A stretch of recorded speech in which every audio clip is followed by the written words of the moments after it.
मानता हूँ आज का जो मोबिलाइजेशन था ये अपने आप में ये बता रहा था, समझा रहा था कि जो लोग उनको लेकर क्रिटिसाइज करते हैं अलग अलग झूठ और भ्रम के माया जाल पहना के, उनको ये समझ आने लगा है कि देश की जनता कितना चाहती है राहुल जी को।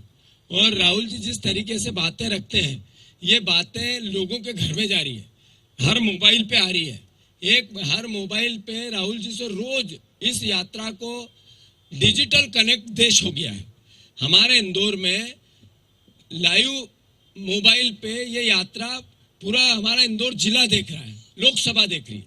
ये अपने आप में ये बताता है कि उनके उठाए हुए मुद्दे देश के उठाए हुए मुद्दे हैं। तो मैं मानता हूँ आज का मोबिलाइजेशन राहुल जी की लोकप्रियता का पैमाना था।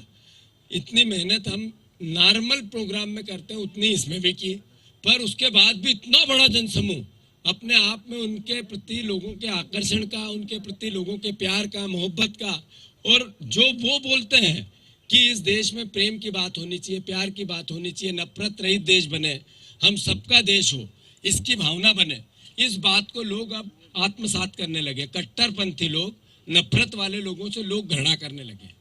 फिर भी राहुल जी की सोच ऐसी है, घृणा से कुछ युद्ध नहीं जीता जा सकता, देश नहीं बनाया जा सकता। वो अब भी बात करते हैं तो भय मिटाना है, भय से नफरत आती है। तो भय अलग अलग प्रकार के, अलग अलग तरीके के, अलग अलग व्यक्ति और समाज और समूह में होता है, उसको मिटा के देश सबका है, इस भाव को बढ़ाने के भाव का आज का मूवमेंट था। आज रात को राजबाड़ा पे, ऐतिहासिक राजबाड़ा, इंदौर शहर, माँ अहिल्या की नगरी का, वहाँ पर राहुल जी संबोधित करेंगे। और उसके बाद एक और जो आगे संजय भैया भी बताएंगे। मैं मानता हूं कि कांग्रेस जनों का सामूहिक प्रयास, खासकर जयराम जी, दिग्विजय सिंह साहब और एक सीनियर बॉडी इस पूरी यात्रा को कंडक्ट कर ली, उनका भी हम सब स्वागत करते हैं। और आप सबको भी मैं धन्यवाद देता हूं।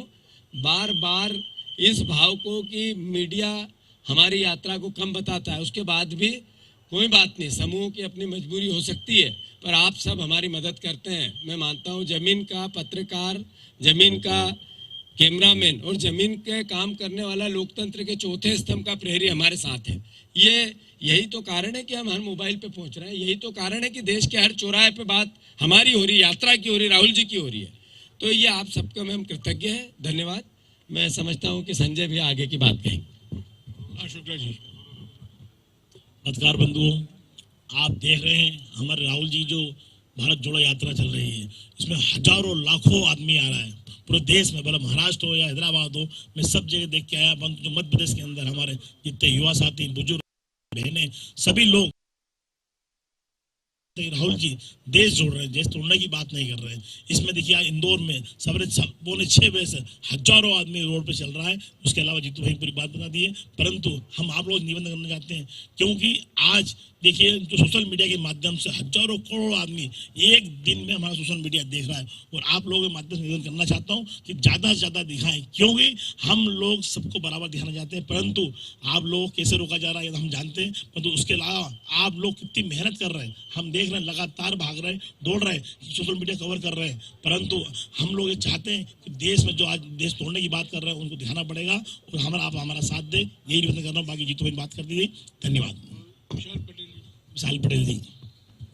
आदरणीय मीडिया जगत के सभी साथीगण, जैसा कि मध्य प्रदेश हमेशा पहचाना जाता है अतिथि देवो भव के नाम से, और मैं समझता हूं कि मध्य प्रदेश के अंदर जिस दिन से शुरुआत हुई उस दिन एंट्री जब हुई हजारों की तादाद में लोग थे, तो कहीं ना कहीं आस और एक उम्मीद है और एक सकारात्मक सोच जो माननीय राहुल गांधी जी का है कि इस देश को कैसे जोड़ा जाए, भय मुक्त कैसे किया जाए। उनका एक ही संदेश है इस देश के लिए कि डरना बंद कर दो, क्योंकि उन्हें डराना हर एक पार्टी कहीं ना कहीं बड़ा प्रेशर देती है हर चीज का, ये आप लोग भी जानते हैं। कहीं ना कहीं आप लोग भी, मैं आप लोगों को क्षमा चाहता हूं, क्योंकि अभी तक जो देखा जाता है कि कोई भी छोटा से छोटा मूवमेंट अगर होता है बीजेपी का तो पूरी मीडिया दिखाती है, लेकिन कांग्रेस पार्टी का जब कोई मूवमेंट होता है, माननीय राहुल गांधी जी का मूवमेंट है, तो कहीं ना कहीं वो देखने में भी कम आता है।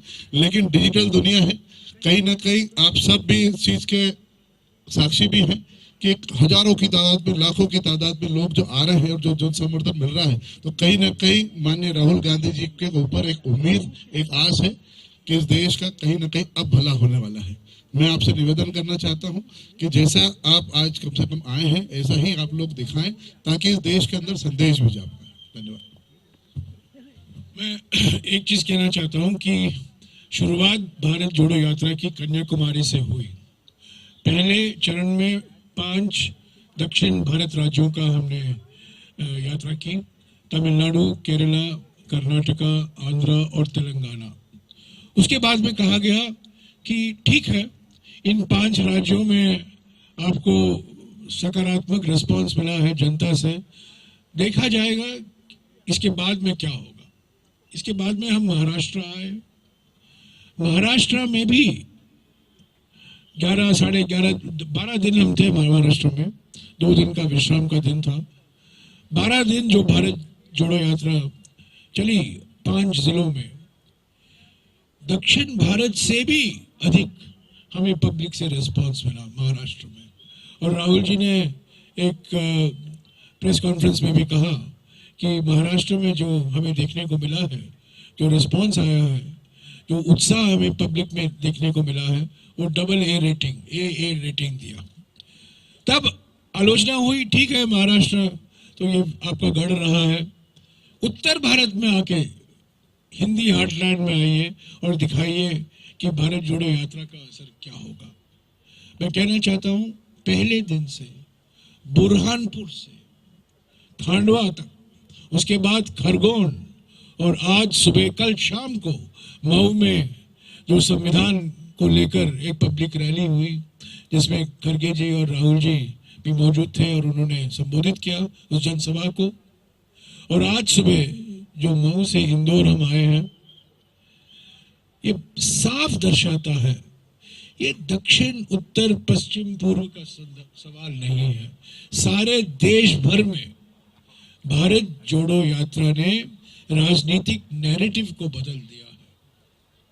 ये बात सही है, कांग्रेस संगठन में नई ऊर्जा आई है, नई जान दिखाई दे रही है, एक नई उमंग है। पर भारतीय राजनीति में भी कांग्रेस का जो नैरेटिव था वो बदल गया है, और ये भारत जोड़ो यात्रा का नतीजा है। और हम पूरा विश्वास रखते हैं कि जो मध्य प्रदेश में और 7-8 दिन है, हम 4 तारीख तक, 4 के रात तक यहाँ हैं। उज्जैन में रैली होगी परसों, और उसके बाद राजस्थान जाएंगे, उसके बाद दिल्ली, दिल्ली के बाद उत्तर प्रदेश, उत्तर प्रदेश के बाद हरियाणा, हरियाणा के बाद पंजाब, और पंजाब के बाद में जम्मू और कश्मीर। हम उम्मीद करते हैं कि 26 जनवरी तक हम श्रीनगर में राहुल गांधी जी तिरंगा फहराएंगे। तो ये बिल्कुल साफ हुआ है। और बीजेपी की ओर से जो आलोचना आ रही है सोशल मीडिया में, उनके प्रवक्ताओं से, प्रधानमंत्री से, अलग अलग मंत्रियों से, ये बिल्कुल साफ दर्शाता है कि बीजेपी परेशानी में है, गई हुई है।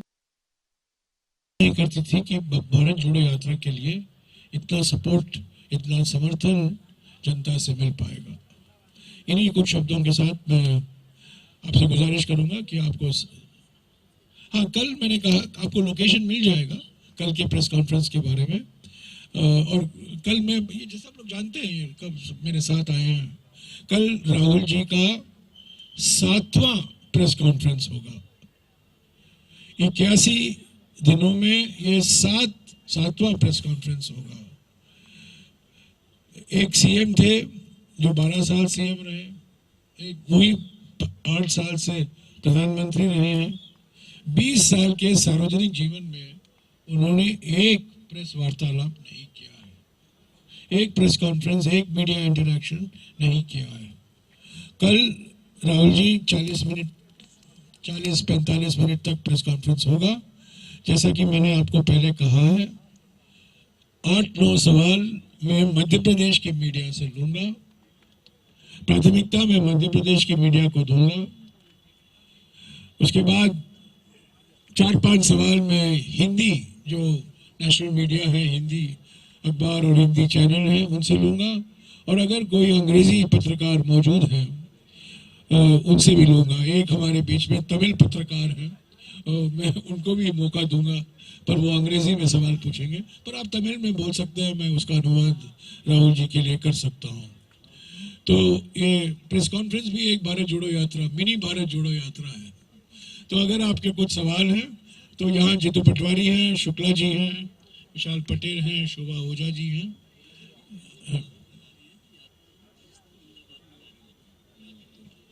इसका जवाब दिया है। ये एक फर्जी वीडियो है, डॉक्टर्ड वीडियो है। ये पहली बार इन्होंने एक डॉक्टर्ड या फेक वीडियो सोशल मीडिया में डाला है, पहली बार नहीं है, और भी डालते रहेंगे। जितना जितना भारत जोड़ो यात्रा सफल होगा, ये dirty tricks department over time काम करेगी। इसके खिलाफ हमने एक एफआईआर भी दर्ज कराया है छत्तीसगढ़ में, और जो कानूनी कार्रवाई हमें करनी है हम करेंगे। इस बेबुनियाद है, और ये मैं नहीं समझता हूँ इसको और आगे बढ़ाना चाहिए, क्योंकि ये ओपन एंड शट केस है, और डॉक्टर्ड वीडियो है। एक एक करके पूछिए, एक एक करके पूछिए, एक एक आपने पूछ लिया ना। अगर दूसरों को मौका दूंगा वापस आऊंगा आपको। हाँ जी,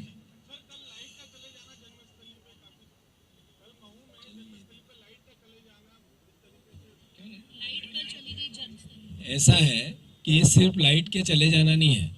अभी जस्ट इस वक्त हमें हमारे कार्यकर्ताओं के, पार्षदों के, जो हमारे विधानसभा लड़े चुनाव, उनके, संजय शुक्ला जी यहाँ बैठे, इनके, भारतीय जनता पार्टी अपने विधायकों के जन्मदिन मनाती है। हमारा अपना शहर है इंदौर, इसकी रक्षा, सुरक्षा, प्यार, मोहब्बत, इसकी खूबसूरती, इसका देश और विश्व में नाम बने, इसके लिए प्रयास हम सबकी ड्यूटी है।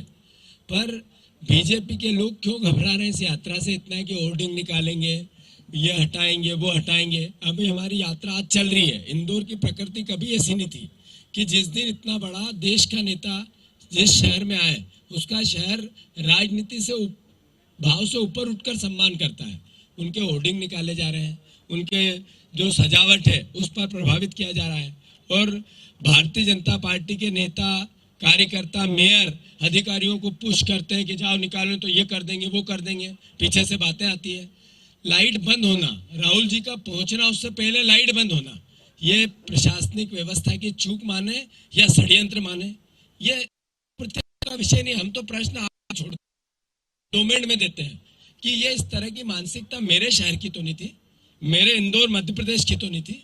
हम तो जब यहाँ पर अटल बिहारी वाजपेयी या भारतीय जनता पार्टी के कोई नेता आए हो, हमने उनकी जब तारीफ में जो बातें करनी थी वो भी की है, पर इस तरह का नेचर हमारे इंदौर का नहीं है। हम इसकी न निंदा करेंगे, न किसी पे आरोप लगाएंगे। आपके डोमेन में ये पूरी भाव छोड़ रहा है।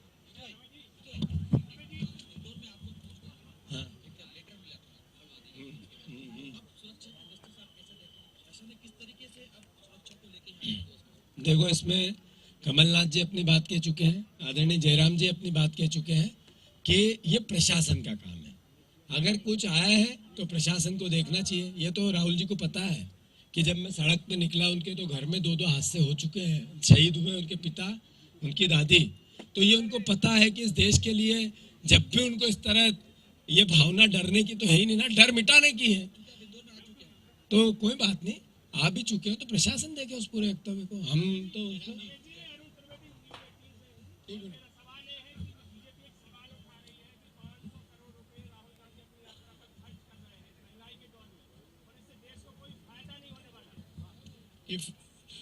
ये आंकड़े कहाँ से आए मुझे पता नहीं, और मुझे हर बात का जवाब देना मैं जरूरी नहीं मानता हूँ। हर सवाल जो उठाए जाते हैं, कभी कभी ऐसे सवाल उठाए जाते हैं जो मुद्दे से जुड़े हुए हैं।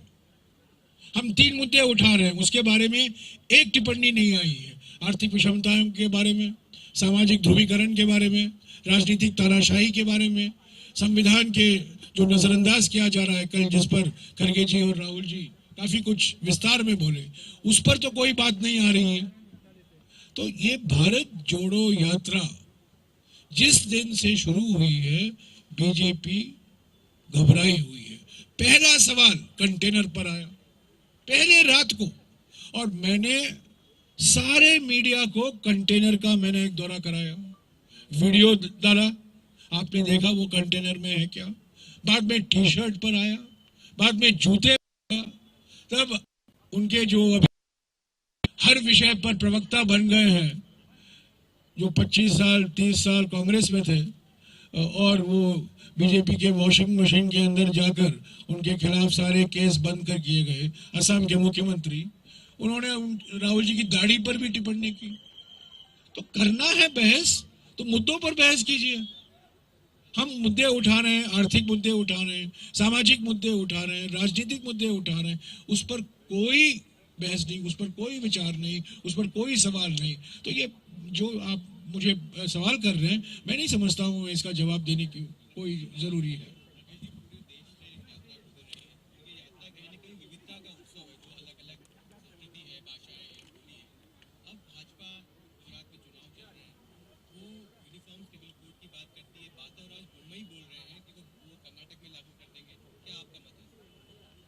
बसवराज बोम्मई अभी 3 दिन पहले कुछ बोले जो पहले राहुल जी ने भी कहा था। जब राहुल जी ने याद दिलाया सांसदों को कि आर्टिकल 1 हमारे संविधान में कहता है India that is Bharat is A union of states, उन पर लोग बरस गए। गृह मंत्री उनकी कड़ी आलोचना की, सब लोग उनके खिलाफ। मैं इसी को दोहराया है 3 दिन पहले, 4 दिन पहले। तो जो आपने बात की, मैं कहना चाहता था कि कभी कभी बीजेपी के नेताओं को भी गलती से, प्रधानमंत्री को गलती से सच बोलने की आदत नहीं है, पर कभी कभी कुछ मुख्यमंत्री बोल देते हैं। और बसवराज बोम्मई ने India that is Bharat is A union of states की सच्चाई बता दी। यूनिफॉर्म सिविल कोड हमारे संविधान में डायरेक्टिव प्रिंसिपल है, आर्टिकल 44। इस पर लंबी बहस हुई थी संविधान सभा में, इस पर बहस होती रही है। 4 साल पहले 2018 में नरेंद्र मोदी की सरकार की लॉ कमीशन की एक रिपोर्ट है, जिसके अध्यक्ष जस्टिस सुप्रीम कोर्ट के रिटायर्ड जस्टिस PS चौहान थे। और उन्होंने कहा है, लॉ कमीशन की रिपोर्ट जो अभी आपको गूगल में मिल जाएगा, uniform civil code is neither desirable not practical, ये उनका कहना है। इस पर बहस होती रहेगी, ये पार्लियामेंट के अंदर होगी, पार्लियामेंट के बाहर भी होगा। पर ये ऐसे are you for uniform civil code? हम चाहते हैं कि जो हक है, जो अधिकार दिए जाते हैं महिलाओं को और पुरुषों को, वो समान हो, कोई भेदभाव नहीं होना चाहिए। ये हम हमेशा मानकर चल रहे हैं। तो मैं इस पर बहस होनी चाहिए। लॉ कमीशन की रिपोर्ट जो आई है 2018 में, उस पर बहस हो पार्लियामेंट के अंदर, उसको दबा के रखे हैं ये, उस पर तो बातचीत नहीं होती है। पर चुनावी वक्त, चुनाव के वक्त में जो आता है, विभाजनकारी मुद्दे लेते हैं सिर्फ ध्रुवीकरण करने के लिए। ये यूनिफॉर्म सिविल कोड का मामला सिर्फ ध्रुवीकरण के लिए, चुनावी फायदे के लिए किया गया है। इसके बाद वो भूल जाएंगे।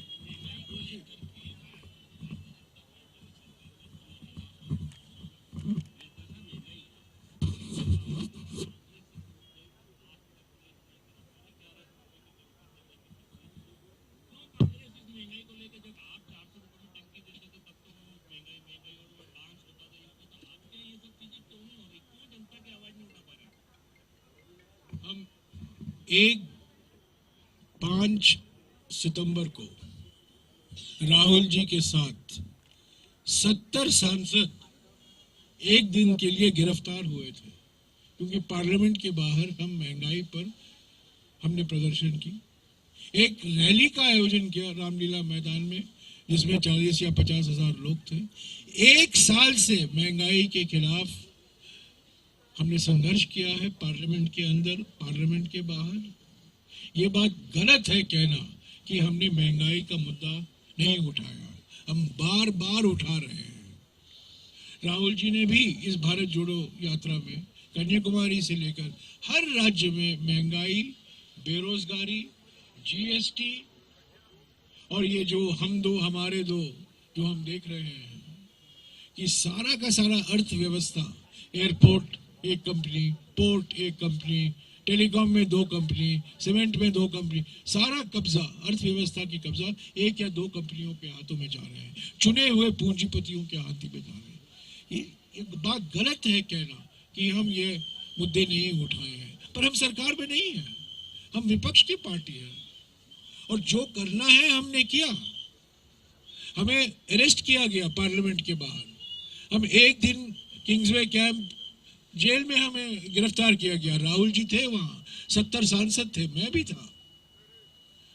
3 बार हमने प्रदर्शन किया दिल्ली में, रामलीला मैदान में भी किया है, राज्यों में भी हुआ है। ऐसा नहीं है कि मध्य प्रदेश में भी नहीं हुआ है।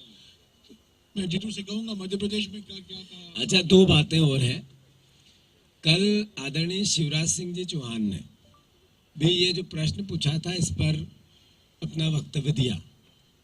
इसकी एफआईआर की बात आदरणीय जयराम जी ने बताई है। मुख्यमंत्री जी ने सम्मानजनक और देश के सम्मानित पद पे है, इस तरह के झूठे वक्तव्य देना उनको शोभा नहीं देता है।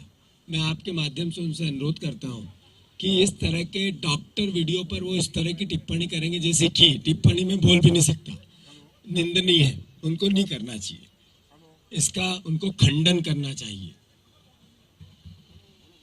और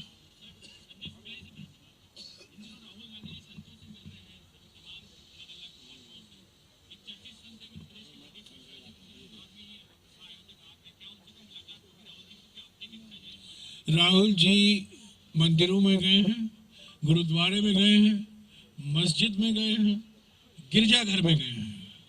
ये भारत की अनेकता है और अनेकता को मजबूत करने के लिए हम सब कुछ करेंगे, क्योंकि अनेकता ही से ही हमारी एकता मजबूत होगी। तो अलग अलग लोगों से मिल रहे हैं, किसान से मिल रहे हैं, महिलाओं से मिल रहे हैं, बेरोजगार से मिल रहे हैं, युवकों से मिल रहे हैं। कई लोग मिलना चाहते हैं राहुल जी से, सड़क पर मिलते हैं, मंदिर ओमकारेश्वर गए थे, सांस्कृतिक जगह है, धार्मिक जगह है, गुरुद्वारा में हम गए थे, नांदेड़ में, गिरजाघर में गए थे तमिलनाडु में। तो ये सब देखिए, आप सवाल अगेन, ये जो सवाल आप पूछ रहे हैं ना, इसके पीछे ये ध्रुवीकरण की मानसिकता है। ये हमारे संस्कृति के एक अटूट अंग है। और जब हमने भारत जोड़ो यात्रा निकाला है, अनेकताओं का जश्न मनाना, तो अलग अलग धर्मों के जो नुमाइंदे हैं उनसे मिलने में मैं समझता हूँ कोई इतराज नहीं होनी चाहिए किसी को।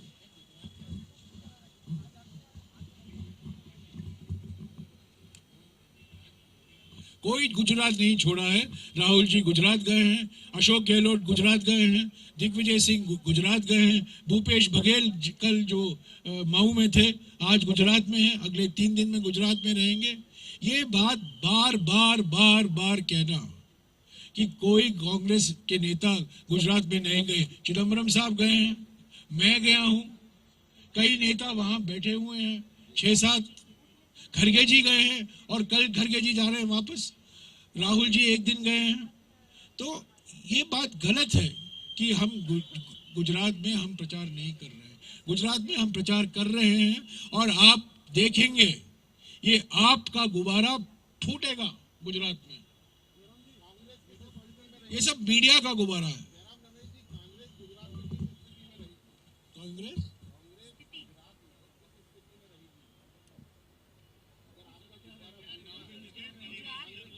गुजरात में 2 पार्टियों के बीच में मुकाबला है, बीजेपी और कांग्रेस। बीजेपी और, देखिए मैं कोई भविष्यवाणी नहीं दूंगा, पर मैं ये कहूंगा कि गुजरात में चुनाव हो रहा है कांग्रेस और बीजेपी के बीच में, 2 ही पार्टी है। ये तीसरा पार्टी की जो मीडिया में बार बार जिक्र होता है, ये बिल्कुल जमीनी स्तर पर तो दिखाई नहीं देता। वो जमीनी स्तर पर नहीं दिखाई दे रहा है, टीवी चैनल पर दिखाई दे रहा है, बयानों में दिखाई दे रहा है। मैं आपको बताऊंगा, राजस्थान में आज जो हमने मऊ से लेकर इंदौर तक मोबिलाइजेशन देखा है, राजस्थान में भी इससे बढ़कर मोबिलाइजेशन आप देखेंगे। राजस्थान में भी भारत जोड़ो यात्रा सफल होगा। राजस्थान के हर कांग्रेस नेता, राजस्थान के हर कांग्रेस कार्यकर्ता चाहता है या चाहती है कि भारत जोड़ो यात्रा राजस्थान में सफल हो, जैसे कि महाराष्ट्र में हुआ है और जैसे कि मध्य प्रदेश में अभी दिखाई दे रहा है। बयानबाजी चलते रहता है। मैंने 3 बार ही इस पर बयान दिए हैं, मैं चौथी बार मैं उसको दोहराऊंगा। अशोक गहलोत हमारे पार्टी के वरिष्ठ और बड़े अनुभवी नेता हैं। सचिन पायलट हमारे पार्टी के युवा, लोकप्रिय और ऊर्जावान नेता हैं। दोनों की पार्टी के लिए जरूरत है। कुछ मतभेद हैं, कुछ शब्द इस्तेमाल किए गए हैं मुख्यमंत्री की ओर से जो अप्रत्याशित थे, तो मुझे भी आश्चर्य हुआ। जो कुछ हल निकाला जाएगा राजस्थान के मामले में, और कांग्रेस नेतृत्व इस पर सोच विचार हो रहा है, जो आगे का रास्ता होगा वो संगठन को मद्देनजर रखते हुए ही निकाला जाएगा। व्यक्ति कोई महत्व नहीं है। व्यक्ति आते हैं, व्यक्ति जाते हैं। बुजुर्ग नेता है, वरिष्ठ नेता है, युवा नेता है, इससे कुछ लेना नहीं देना है। संगठन सर्वोपरि है, और संगठन को जो मजबूत करेगा वो ही हल निकाला जाएगा कि कांग्रेस नेतृत्व की ओर से। आप देखिए, जो कुछ कहना है वह राजस्थान के बारे में मैंने कह दिया है। जिनको समझना है वो समझ गए, जिनको कहना है, क्योंकि मैं प्रवक्ता हूं, मैंने कह दिया। अभी आप उसको घुमा फिरा कर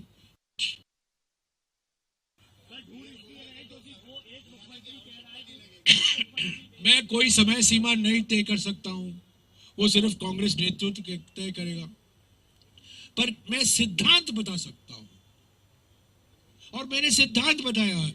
एक ही सिद्धांत है, और वो सिद्धांत है, अगर ये करने से कांग्रेस संगठन कमजोर होगा या मजबूत होगा, वही चुना जाएगा जो कांग्रेस संगठन को मजबूत करेगा। अगर कठोर निर्णय लेने हैं, कठोर निर्णय लिए जाएंगे। अगर समझौता कराना है, समझौता कराए जाएंगे। पर मैंने पहले ही कहा है, एक तरफ एक वरिष्ठ और अनुभवी नेता जो कई पद पर बैठे हुए हैं, राज्य के स्तर पर, केंद्र के स्तर पर, हमारे पार्टी संगठन में, और दूसरी तरफ एक युवा नेता, लोकप्रिय नेता, सक्रिय नेता, ऊर्जावान नेता। दोनों की जरूरत है हमें। मैंने कहा ये अप्रत्याशित कुछ शब्दों का इस्तेमाल किया गया है। मैं समझा, मैं नहीं इसको, मेरे लिए तो अप्रत्याशित था और मुझे काफी आश्चर्य हुआ। और मैं ये भी कहूंगा, कुछ शब्दों का इस्तेमाल मुख्यमंत्री को करना नहीं चाहिए था।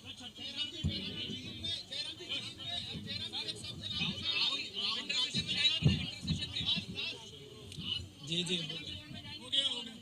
भैया, सबको एक मिनट, सब बहुत अच्छी बातें की, और मैंने जितनी प्रेस कॉन्फ्रेंस आज तक जयराम जी की सुनी, इससे स्पष्ट जवाब तो और कोई आप लोगों को मिल नहीं सकते हैं। सबको धन्यवाद।